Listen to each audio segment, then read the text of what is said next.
Hello. Yeah, I think now it's officially working. Yeah, I'm very, very happy to be here. I hope that you're also happy to be here. Um, yeah, it's a bit confusing. I'm a bit new to this, but I'm sure that we can do it together. So today I am going to talk about how to deal with a spiritual crisis. So yeah, I think it's a very relevant topic. I know for me in my life, I use this method a lot, and I assume that also for you, there is always things coming up. And I wanted to first maybe talk about what does it even mean? Like, what do I exactly mean by a spiritual crisis? So what I usually mean when I talk about a spiritual crisis is really like not just a normal crisis that we have, but something a bit more existential. Like not just, oh my God, I have a lot of pressure at work, but something more like, yeah, I want to discover my spirituality and I don't know how. And it really get me to a point when I'm very, very frustrated. Or places where you feel really depressed and confused about life or things like that. But of course, you can use this method also for other things. But for me, at least, like a spiritual crisis is something a bit deeper. But again, this method, for me at least, worked for quite a lot of things. And unfortunately, I need to use it pretty often. So yeah, let's just dive into it. So I'm trying to figure out how it works.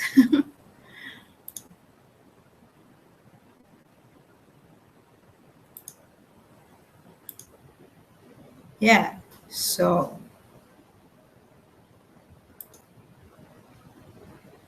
the first part, which I hope that you see, I'm not quite sure,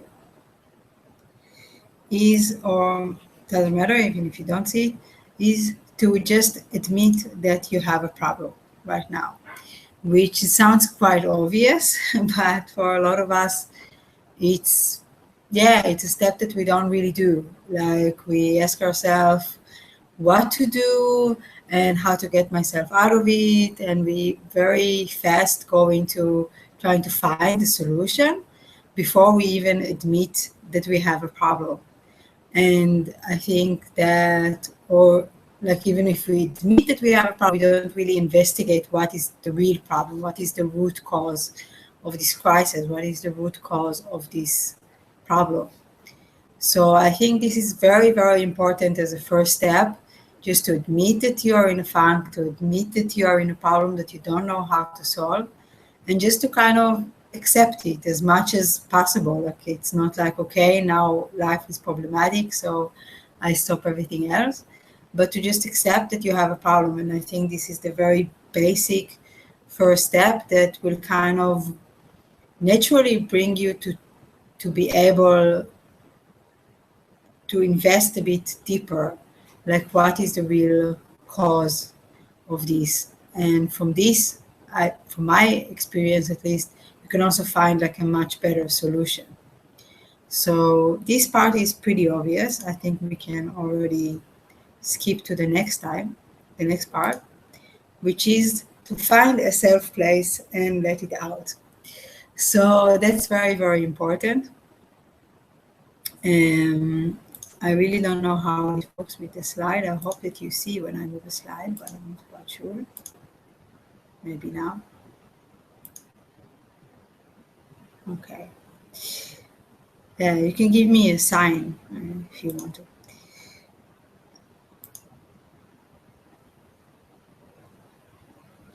Yeah, so the second part, I think now you see the slide, very good. So find a safe place and let it out. So it's very important to not keep things inside. I know that I used to do it quite a lot. And what happened is that, yeah, we all know it, it's pretty basic psychology. It just gets suppressed and pushed down, and then it explodes when you don't want it to happen. And I think there is a very big difference between exploding or oversharing, what we also sometimes do, or just kind of like being all over the place with your problems. To find a safe place, I most of the time just go and find a place where I can be by myself for a few hours, very, very quietly. And if I need to scream, if I need to hit something, if I need to cry, I just let it out. It's very important, and I think it's very well connected also to the first step of just admitting that you have a problem, because you kind of need to experience the whole crisis fully. As I said, like what we tend to do is to kind of avoid the uncomfortable parts, to avoid the uncomfortable feelings, and then then we create even more problems and we build even more and more problems on top of it. But when you really let it out and you really feel it and you don't reject the uncomfortable feelings, very interesting things come up. And we will talk about it a bit later also, but I think that generally speaking, my approach to this is that you kind of see it coming, see it going, and it passes by. And if you avoid the harsh places, when you see it coming and you experience it fully, so it's very hard for the crisis, for these really horrible, uncomfortable feelings inside to go away from your life. So from my experience, also working with other people, you kind of have to go through the sheet kind of in order to be able to swim to the shore on the other side. So that was the second tip that I have, the second part of the process. And the third part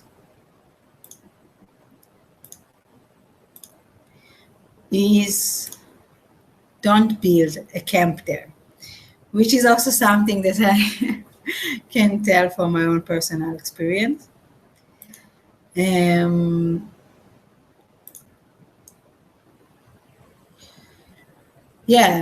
So of course we need to experience it, we need to let it out, cry it out, shout it out.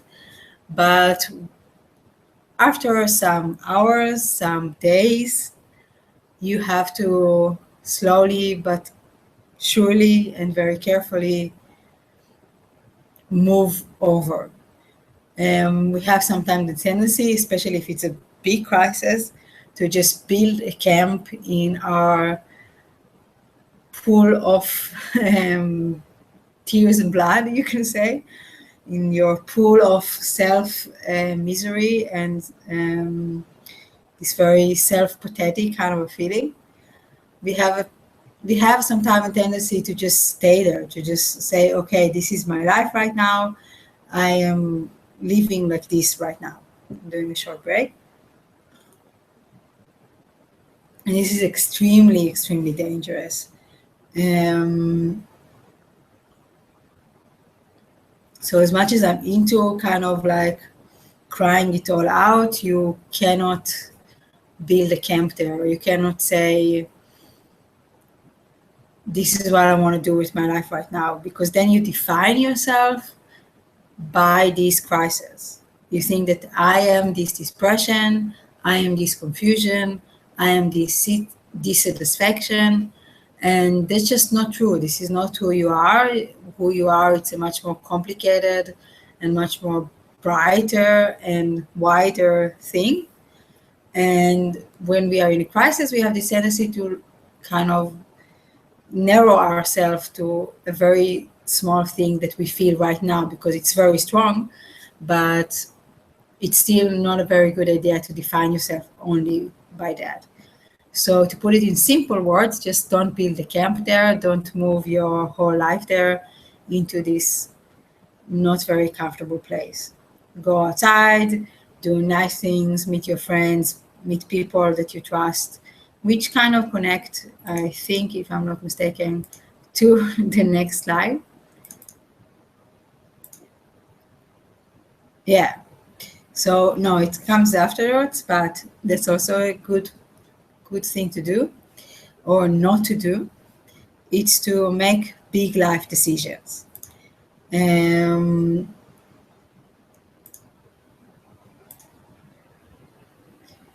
Yeah.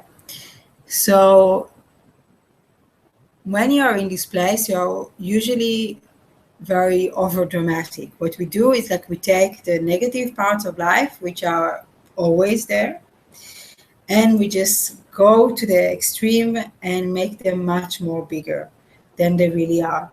This is often what happens with this kind of crises. And this is often what leads us to this kind of crisis. And it happens in life that we kind of drift into extremes. It can happen also when you fall in love, or when you are very, very excited about something new. So we also have the tendency to drift to the other extreme of kind of like, yeah, like seeing everything as amazing and beautiful and much more than what it really is, which is also not a good place to make decisions. So you can just accept that you are not yet in a very stable place. You're not in a place when you see things as they really are. What you feel right now is very extreme. And it's not a good basis upon to make decisions, especially if it's big life decision. Like even if your job is what's causing you right now most of your problems and suffering and crises, it's maybe not a good time to look for a new job and quit your old job, or even worse, quit your own job without looking for a new one. It's not a good time to leave this boyfriend. It's not a good time to cut friendships of years. Yeah, it's the other way around. It's a good time to make small decisions or things that can really help you. Like that's for me like the opposite of making like big life decisions that I'm sure that will change my whole life and will solve this whole problem. Because usually it's not the case also. Usually like what we really need, it's small things that are more connected to the inner work that we do with ourselves, that really make the change and bring us to this balance.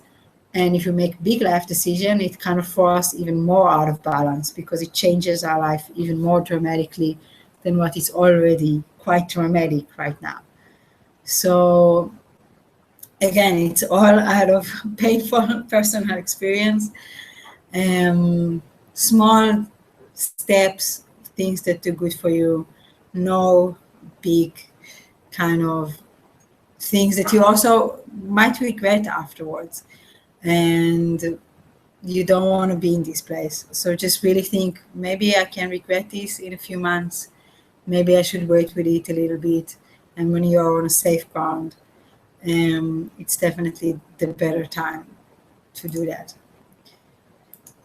So that was about that.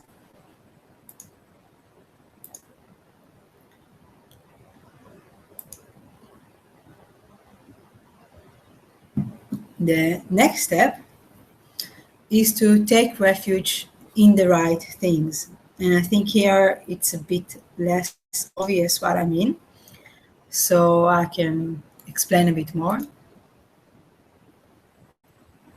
So I took this term, take refuge, from the Buddhist terminology. It's not a word that we use very often, like we use it sometimes in politics, but this is obviously not what I mean here. We always take refuge in things. This is the Buddhist assumption that I tend to agree with. We either take refuge in chocolate or in chips or in other kind of foods. We take refuge in our friends. We take refuge in our family, in our religious practice. We take refuge in all kind of stuff. And where we are in a crisis, so we again have more the tendency to grab into things that we think that will give us refuge, that are going to be safe, that are going to be good for us. And we often grab to the wrong stuff. We often grab to things that are outside of ourselves, things that are way too dramatic, that make the drama even bigger, like I said, with the big life decisions. We grab to all kind of people that we think that can help us that actually cannot help us at all. And it's really good to just be aware of the fact that you are now seeking for refuge, that you are in a storm and you are seeking for shelter. And then really ask yourself, like, what is a good shelter? Like, from all of the friends and family and people that I have around me, who are the people that it's really a good idea to go to? Like, if you have a good friend that it's maybe a really great friend to go to parties with, but in a crisis he has the tendency to kind of disappear, so maybe this is not the person to go to. Maybe it's better to go to a family member, or maybe even an old friend that you didn't saw for a very long time, but you know that can help you in this thing that you're going through. And that's very, very important, to just really see, where do you seek refuge? What kind of activities do you seek refuge in? And out of this place of awareness, of course, to try to choose something better. Of course, I'm a yoga and meditation teacher, so I take most of my refuge, especially in the last few years, in my own practice, in yoga, in meditation, in philosophy. I sometimes go back to my favorite books. I go back to my favorite exercise. I sometimes go back to practices that I didn't done for a very long time. And this is like my real refuge, to just really work with myself, do the things that I know that are really good for me, and do the inside work, because in the end, this whole drama happens inside, and this is also the only place where it will be resolved. So it doesn't matter how much outside of you will try to grab on, you will always need to do the inner work.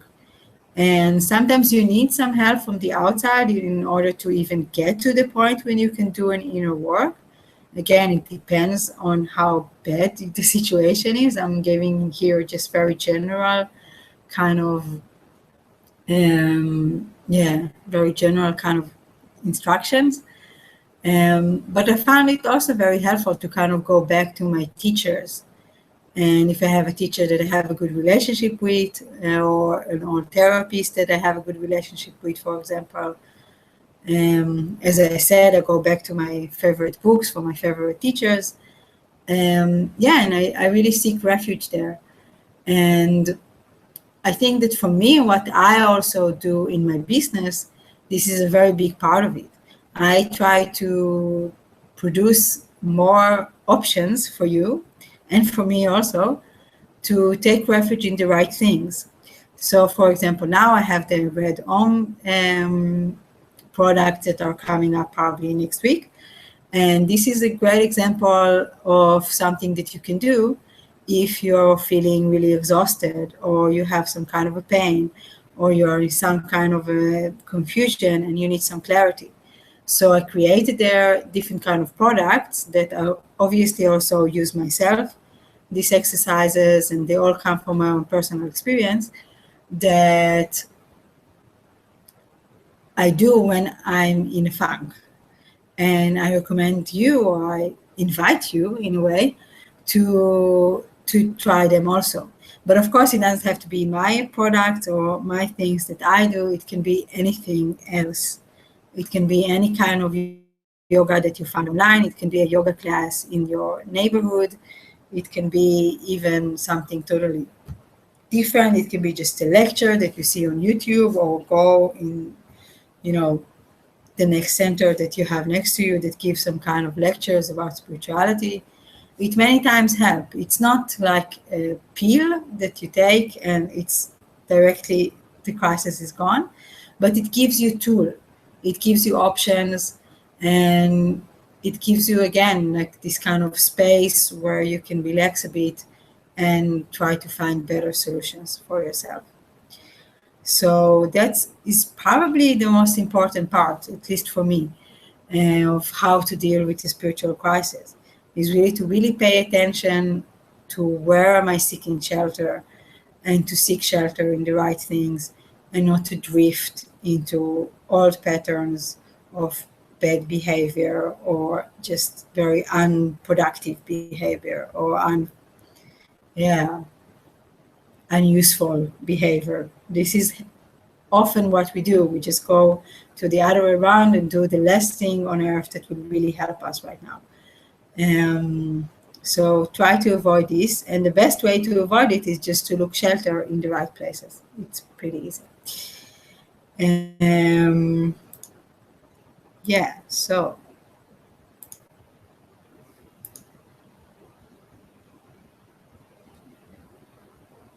and this goes again to how do you react with other people? That's a very normal question that a lot of people ask in this kind of situation. Like, a big part of dealing with a spiritual crisis is obviously to deal with other people, because unfortunately you are always around other people in one way or another. And I think that when you're able to be honest with yourself, you are also honest with other people. It comes pretty automatically, or it just, maybe I can say it the other way around. It's much easier to be honest with other people when you are first honest with yourself. So if you've done the first step successfully and admitted that you are in a funk right now and you have a little bit of crisis here going on, so it's much easier to be honest with other people, and to just, when people ask you, how are you doing? So you can be honest with them. Of course, there is a very fine line between oversharing and being a Debbie Downer to being honest. But I think it's very important because people see it. Like, if the person is not completely insensitive, people see it on you, and it somehow doesn't make you really stronger, or doesn't really make you accessible, and it makes it much more harder to help you if you are not honest. Of course, it depends a lot on the situation. Like, I know that for myself, in like work situations, I might say, I'm not doing very good, but I wouldn't elaborate too much, especially because my work is to help the other person, and the last thing that helps another person is to bargain them with my problems. But when it comes to family and friends, or even in work situation, when I feel relatively close to this student or to this client, so I might tell a bit and I might share a bit of what's going on with me. Again, it's very important to avoid exaggeration. Being honest, it's also avoiding exaggeration to yourself also.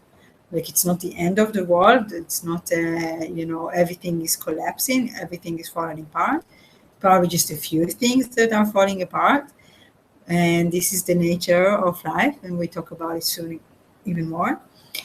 And just allow yourself to not be perfect. So maybe your productivity goes down. I know that my productivity goes very low in these kind of situations. It's very normal. I just accept it as part of the thing. And it's also, for me, some kind of a meter. Like, how bad am I today? It's like how much I managed to do. And I don't judge it. It's very, very important. I think I didn't talk about it enough until now, but to just kind of not be judgmental about yourself and not to go down on yourself, because this is also what you will get from other people if you do that. But even doesn't matter what other people will say, just for your own way, just accept it and don't be judgmental. Allow yourself not to be perfect. It's pretty normal. And even people that looks perfect, they are not always perfect. And there are these people that have the ability to always have a smile on their face and always look very, very happy. But from my experience, at least, it's maybe hard to say it, but these are sometimes the saddest people, because, as I said, they just push it down. They put a smile on their face, whatever happens. And they're also very unauthentic, like, for me, from my point of view, at least. And I think, if you didn't saw it, although you probably see the power of vulnerability, it's amazing. I experienced in my life many, many times. People open up to you. People see you as a person and not just like as a perfect goddess somewhere in the sky. And then they can relate to you because they are also person and they are also imperfect. And it's amazing what kind of support you will get from really unexpected places and people when you just open up honestly about what's going on with you right now in your life. And I experienced it many times that I just was honest and I opened up to people that I initially didn't really wanted to open up, or in situations when I say, no, today I go and I play tough, and of course it never works. Like, I think for me, it just never works because I'm pretty transparent. So I just gave up on trying to pretend a long time ago because it just always fails. Yeah, so, and I recommend it. Like, I'm not ashamed of it and I'm not sorry about it. I actually recommend it. So time is running by.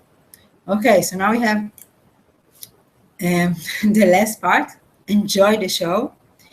Watch it go away.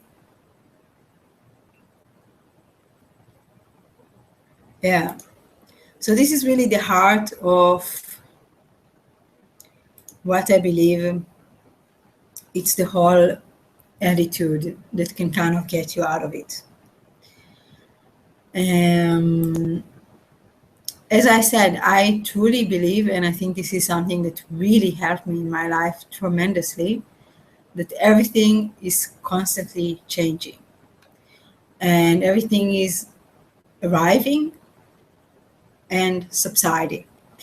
And there is some kind of belief that things are arriving and then they are staying and then they go away. But actually, from my experience and from my own meditation about this subject, there is no place when it's like that. Like, even when it's here and it's kind of staying and it's not yet in the process of coming or going, it's never straight line. It's always moving. And your crisis is everything else in your existence and your life itself also. It's something that goes away. And I know for myself that it's really became even like an interesting thing to kind of look how much time it needs this time to go away. And it's again this kind of place that I'm taking a step back. And this is something that is very good to practice in meditation. I think without meditation practice, I find it probably hard to do, but this is exactly what we practice in a way in meditation. And then if you have this practice, you can use it in these kind of situations in a really amazing way, just kind of stepping back and watching it. Like, it's not like you're not experiencing it, but you're experiencing it from a whole other place and from a whole other level. And just know that it's not here to stay. Nothing is here to stay. It's sometimes very fortunate, it's sometimes very unfortunate. This is the way that we are living, and this is one of the strongest truths that when we become aware of it, when we embrace it, when we understand it to its really deep meaning, our life becomes much more enlightened. And I think having a crisis, it's the best opportunity to observe this, because beautiful things you don't want to see go away. But it's very good to practice with unpleasant things. And because I think also, I know from my own experience, you just have this kind of a feeling that, yeah, you just want it so badly to go away, and you try to control it and push it away and make it go away, and you try everything. And as I said, also when you take refuge, even if it's in the right thing or the wrong thing, it doesn't matter. It's just a temporary shelter. And it maybe can make the process a bit faster of the process of making the crisis go away, but it wouldn't necessarily do that. Like, you can do an amazing yoga class and it will give you some kind of a temporary peace, and it can give you some tools, and it can bring things down. Definitely it can do that. But I know it as a yoga teacher, I cannot make your crisis go away, even if I try, and if I want to, and I do really want to. So you have to just respect the time that things need. And I know that's for me one of the hardest things to do, but just let go of trying to control when and where is it going away. Just knowing that it's going away. And what happens also many times that we just kind of feel like it will never go away. If I wouldn't do anything dramatic, it will just stay forever and ever. Or it doesn't matter what I will do, it will always stay forever and ever. This is also some kind of a thought that can come up pretty often. And this is as dangerous. You also have to accept that it's just part of the extremes that you are experiencing right now. And in reality, nothing really stays for good or for bad, as I say.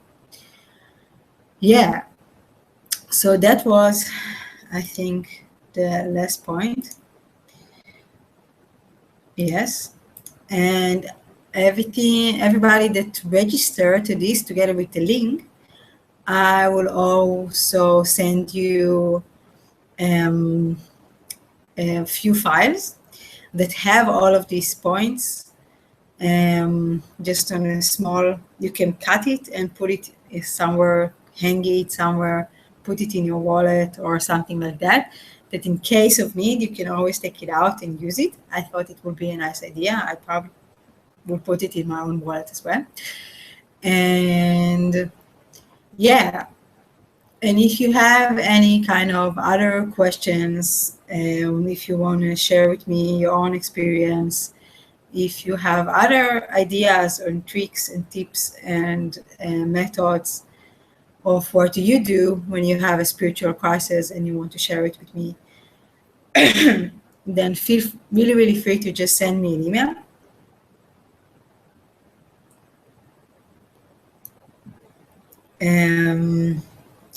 You have my email by now.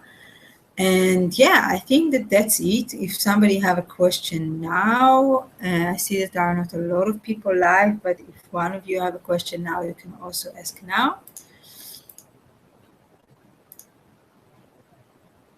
Okay, not much response. No problem. Yeah, so I hope that it was helpful for you. That is my main thing.